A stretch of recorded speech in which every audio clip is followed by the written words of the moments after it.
February 14, 1952, 6:47 a.m.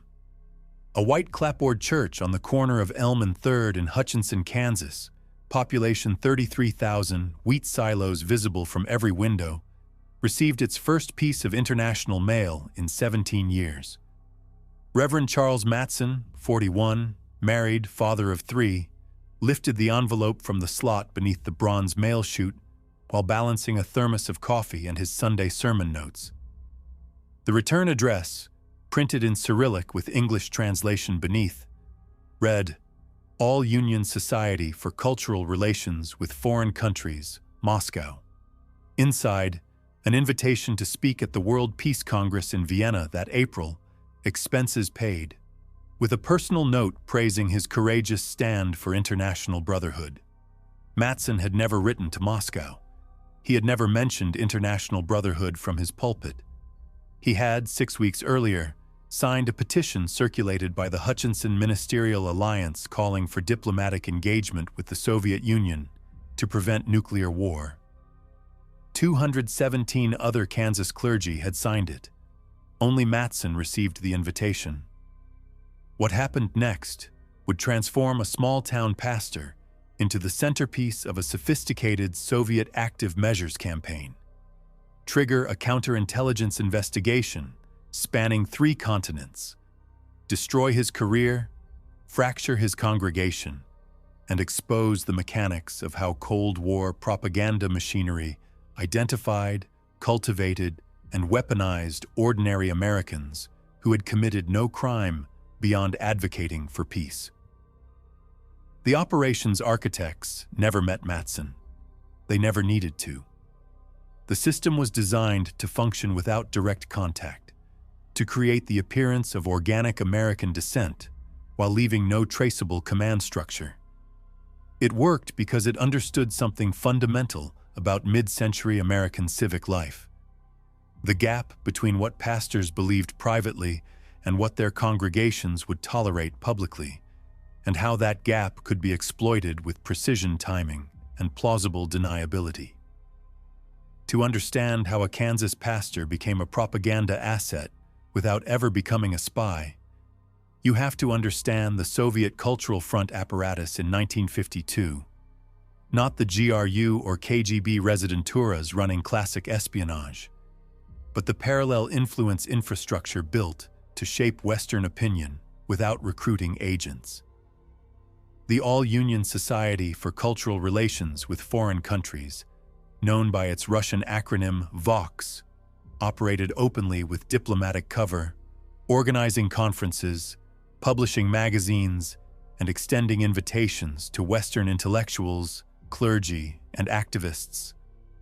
Its mandate was not intelligence collection, but narrative construction.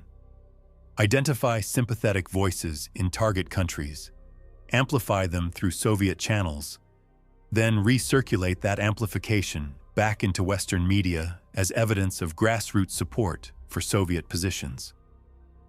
The cycle was self-reinforcing. A pastor signs a peace petition in Kansas. Vox identifies him through its American contacts, often members of the Communist Party USA's Cultural Commission, who monitored religious and academic circles for potential friends of peace. An invitation follows. If accepted, the pastor attends a conference where his remarks are recorded, edited, and published in Soviet outlets. Those publications are then cited by American left-wing newspapers as proof that even Kansas clergy oppose U.S. militarism. The pastor, meanwhile, believes he participated in a genuine interfaith dialogue. He never sees the full cycle. He never knows he was selected. Charles Matson was selected because he fit a profile. Born 1911 in Salina, Kansas, educated at Bethany College and Chicago Theological Seminary, ordained in the Congregational Church in 1936, he had spent 15 years in rural ministry. Abilene, McPherson, then Hutchinson, starting in 1948. His theology was mainline Protestant social gospel tradition. The kingdom of God required justice on earth. not just salvation in heaven. He preached about labor rights, racial integration, and the moral danger of atomic weapons. None of this was radical in congregational circles. The denomination's national leadership had endorsed the United Nations, supported the Marshall Plan, and called for negotiations with Moscow. But Hutchinson was not a congregational stronghold. It was Methodist, Baptist, Church of Christ country, conservative, Republican, suspicious of Eastern elites and ecumenical movements. Matson's church, First Congregational, had 240 members, mostly professionals and educators, a minority in a town dominated by grain traders and oil refinery workers. He was visible but marginal, committed but not influential beyond his congregation. That made him useful. He had credibility as a clergyman, but no platform large enough to scrutinize. He could be amplified without triggering immediate skepticism. The petition he signed in December 1951 was itself a product of the Cultural Front. The Hutchinson Ministerial Alliance had received it from the Kansas Council of Churches, which had received it from the National Council of Churches Department of International Justice and Goodwill, which had been lobbied by the American Peace Crusade, a coalition of religious and civic groups whose leadership included undisclosed Communist Party members. The petition's language was carefully calibrated. It did not defend Soviet policy, did not criticize U.S. defense spending, did not mention Korea. It simply called for direct negotiation between the United States and the Soviet Union to reduce the risk of accidental war. Matson read it, saw nothing objectionable, and signed. So did 216 other Kansas pastors, including Methodists and Presbyterians, who would later insist they had no sympathy for communism. The petition was forwarded to the State Department, ignored, and filed. But a copy also went to the American Peace Crusade's New York office, which maintained informal contact with Vox representatives at the Soviet UN mission. Within 6 weeks, Matson's name appeared on a list of progressive American clergy circulated internally within the Soviet cultural apparatus. He did not know this. He would not know until 1954, when an FBI agent showed him the list during an interview. The invitation arrived with calculated timing. February 1952 was the height of McCarthyist anxiety. The Rosenberg trial was underway. Loyalty oaths were spreading through state governments, and the term fellow traveler had become a career-ending accusation. Vox understood this. The invitation was designed to test Matson's courage and vanity simultaneously. It flattered him. Your voice is needed in the struggle for peace, while offering a stage larger than any he had known. The World Peace Congress was a real event, scheduled for Vienna in April, with delegates from 60 countries. It was also a Soviet front operation, organized by the World Peace Council, a Cominform-linked entity whose leadership included known Communist Party officials from France, Italy, and Britain. The Congress's resolutions were drafted in advance in Moscow, but its public face was ecumenical and nonpartisan. Clergy, scientists, artists, all ostensibly independent. Matson would be one of 12 American religious delegates, the only one from Kansas, the only one from a town smaller than 50,000 people. The invitation made him exceptional. That was the point. He did not accept immediately. He consulted his wife, Helen, who was skeptical. He consulted his deacons, who were divided. He consulted the Ministerial Alliance, whose president, a Methodist, warned him that attending a Soviet-sponsored event would be misunderstood. But Matson had a theological conviction that overrode caution. Christians were called to be peacemakers, even when it was uncomfortable, even when it invited suspicion. He believed the Congress might be a genuine opportunity for dialogue. He believed his presence could bear witness to the possibility of reconciliation. On February 28th, he mailed his acceptance to Vox, along with a brief statement of his intentions. "I go not as a representative of any political ideology, but as a Christian minister committed to the biblical mandate of peace." Vox received the letter, filed it, and forwarded his name to the Congress Organizing Committee in Vienna. They also forwarded it to the CPUSA Cultural Commission in New York, which forwarded it to the FBI's New York field office through an informant embedded in the party's leadership. By March 10th, Matson had a file. The FBI's initial interest was procedural, not accusatory. The Bureau's Responsibilities Program, established in 1950, required monitoring Americans who attended Soviet-sponsored events abroad, not because attendance was illegal, it wasn't, but because it created vulnerability to recruitment or manipulation. The New York field office opened a preliminary inquiry, requested Matson's background from the Kansas City field office, and flagged him for interview upon his return from Vienna. There was no evidence he was a communist. There was no evidence he had been approached by Soviet intelligence. There was only the fact of the invitation and his acceptance, which in the Bureau's taxonomy indicated susceptibility to foreign influence. The file was labeled Cominfil, Communist Infiltration, a category that covered everything from party members to naive sympathizers. Matson was classified as the latter. The classification would follow him for the rest of his life. He flew to Vienna on April 9, 1952, via New York and Paris, his first trip outside the United States. The Congress convened April 12th at the Concert House, a grand hall in the 1st District, with simultaneous translation in 5 languages and a press gallery filled with reporters from Pravda, L'Humanité, and the Daily Worker. The American delegation included 2 Unitarian ministers, a Presbyterian seminary professor, a Quaker activist, and Matson.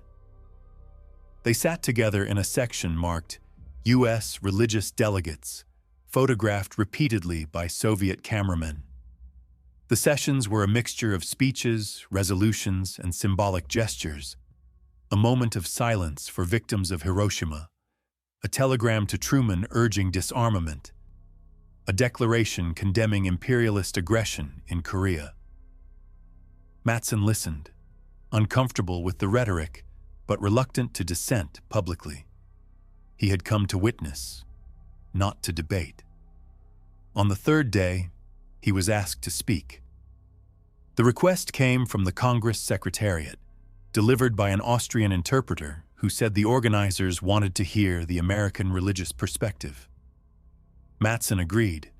He spoke for 8 minutes, from notes, about the Christian duty to seek peace even with adversaries, the moral danger of nuclear weapons, and the need for humility in international relations.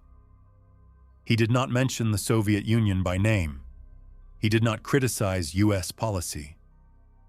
He spoke in the language of his pulpit, scriptural, pastoral, earnest. The speech was recorded, transcribed, translated into Russian, and published 3 weeks later in New Times, a Soviet foreign affairs magazine, under the headline, "American Pastor Condemns Atomic Diplomacy." The article included Matson's photograph and a biographical note identifying him as a representative voice of Kansas clergy. The text was edited. Phrases about humility were removed. A sentence about the moral equivalence of all violence was reframed as the equal guilt of both superpowers. A closing reference to prayer was replaced with a call for concrete action against warmongering. Matson never saw the article. He returned to Kansas on April 22nd, exhausted and uncertain whether the trip had been worthwhile. He resumed his pastoral duties. He preached on Easter Sunday about resurrection and renewal. He did not mention Vienna from the pulpit. He thought the matter was over. It was not over. On May 6, the Hutchinson News, the town's daily paper, ran a front-page story. Local pastor attended Red Peace rally.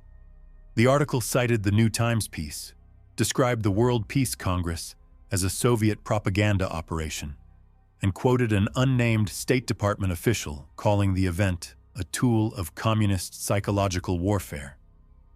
The story noted that Matson had traveled at Soviet expense and had spoken at the Congress, though it did not quote his actual remarks.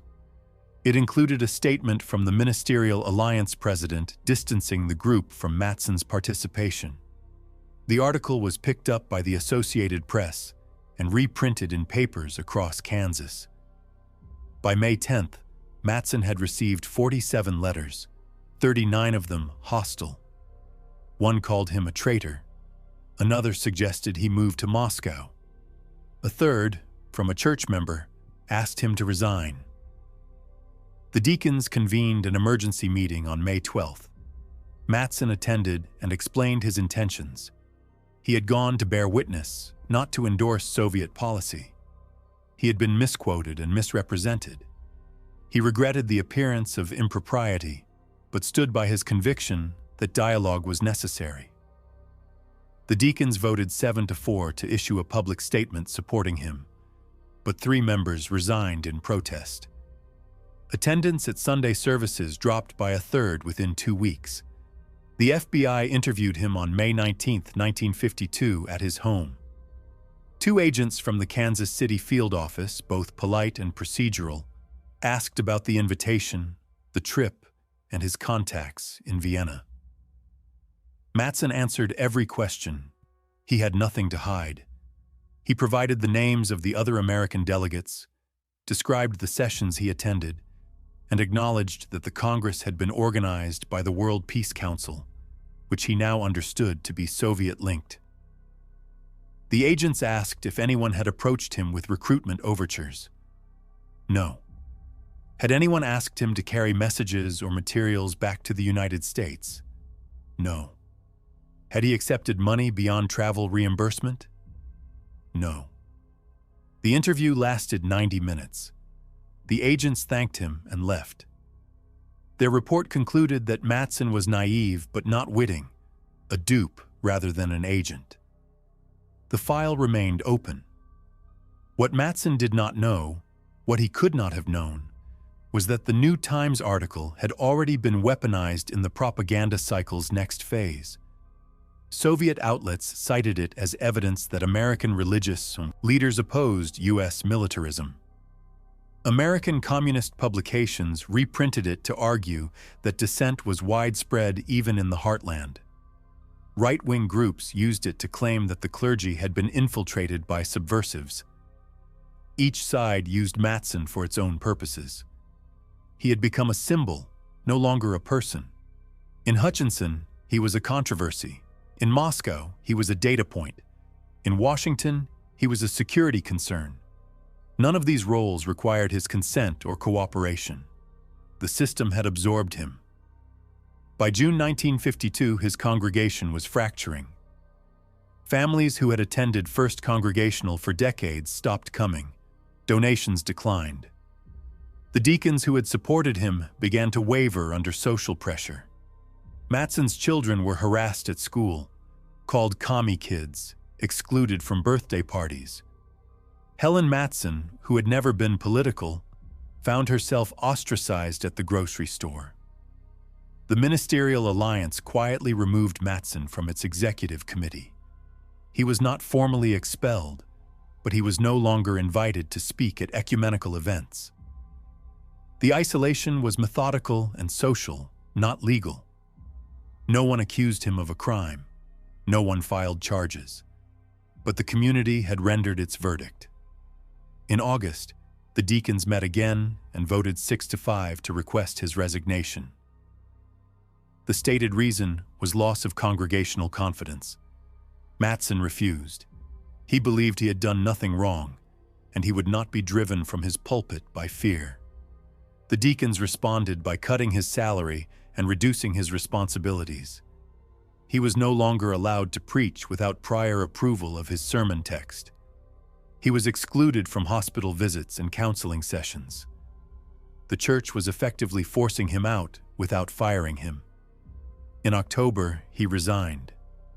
His final sermon, delivered to 43 people in a sanctuary built for 300, was on Job, the mystery of suffering, the silence of God, the endurance of faith.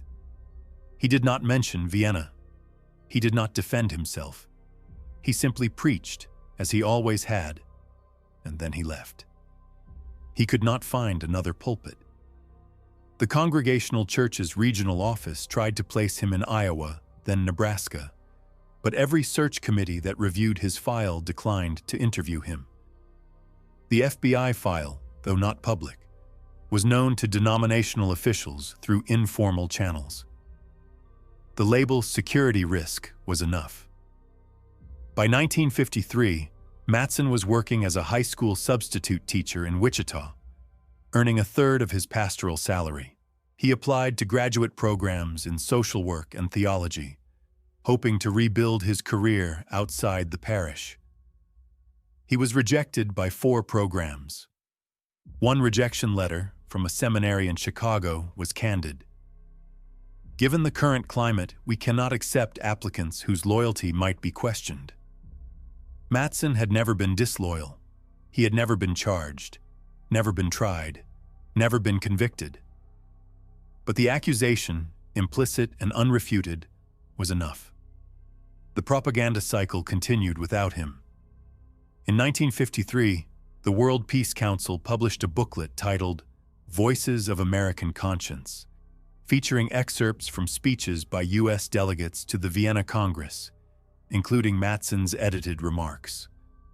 The booklet was distributed at international conferences and cited in Soviet media as proof of American opposition to Eisenhower's foreign policy.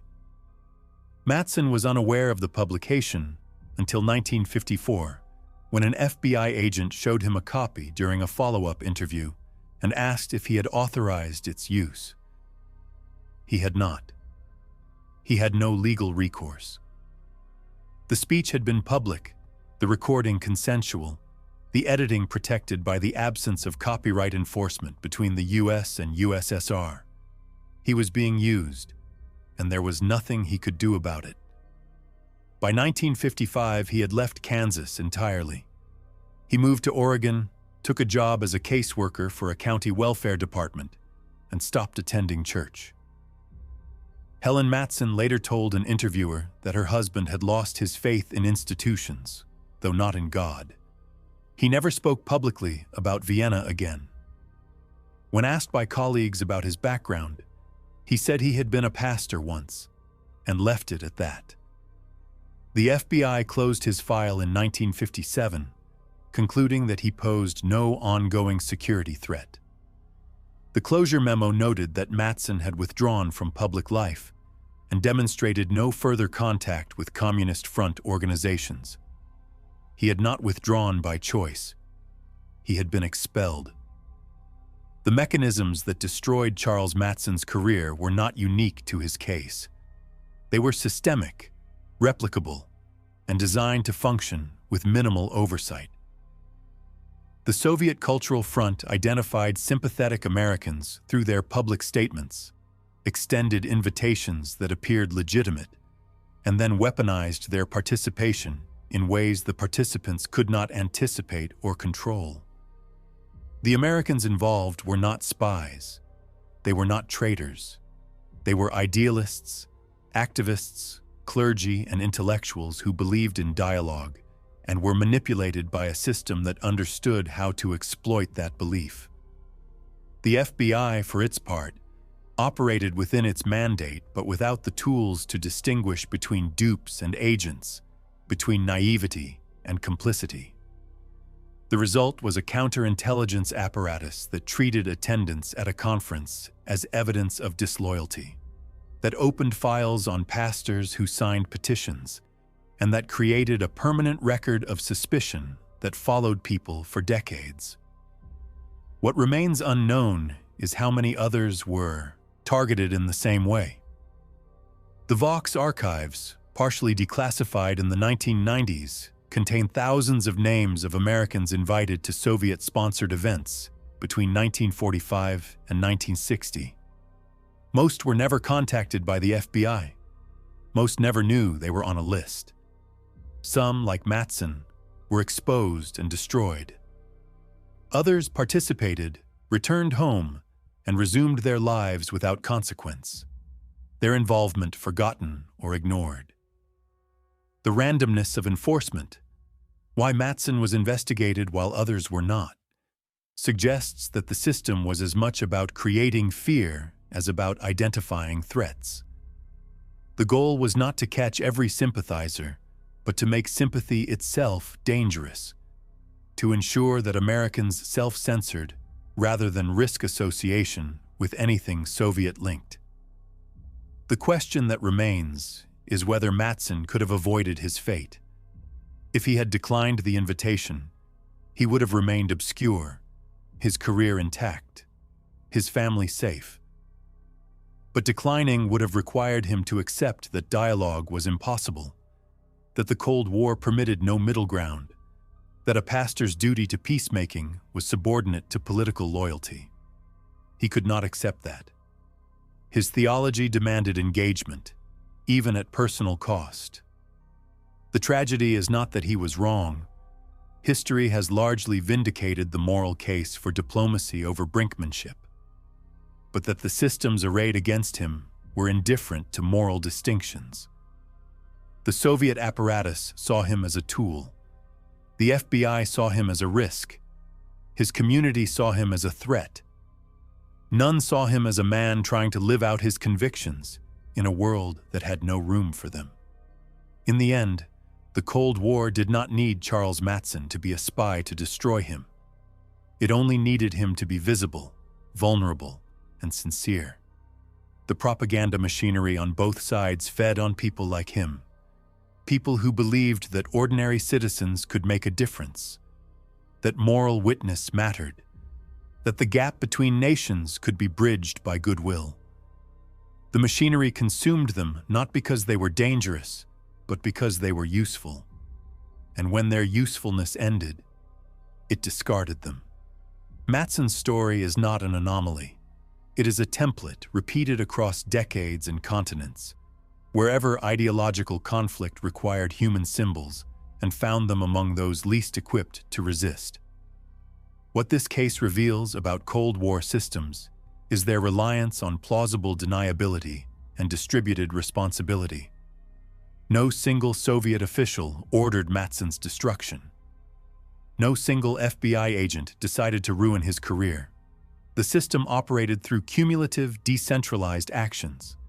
An invitation here, a file there, a news article, a congregational vote.